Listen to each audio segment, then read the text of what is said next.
folks, I have number 700 to show you today. This is a Scout ukulele. Those are my little soprano instruments I make from shop scraps. And a little bit special for number 700. The back and sides are some curly Myrtle that are scraps from Nicole's instrument. So Nicole has a tenor made from this board, and these are some of the scraps. Really nice color and curl in this one. And the top is some Engelmann spruce. Really beautiful. Ooh, it's hard to get it. There you go. It's so light colored, it's hard to make it look good in the shop lights there. But it's some stuff I got from a classical guitar builder's estate. It's really beautiful. And I put some bird's foot purfling around it.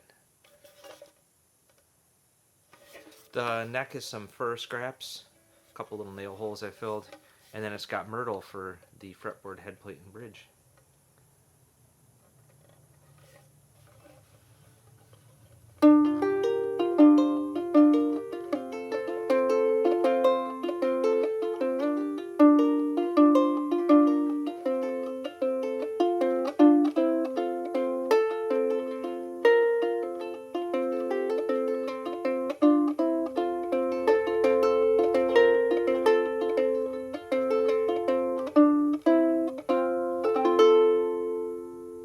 Yeah, I really like the voice on this one. It sounds great. So yeah, this is going to go out to the Scout waiting list today. Cheers.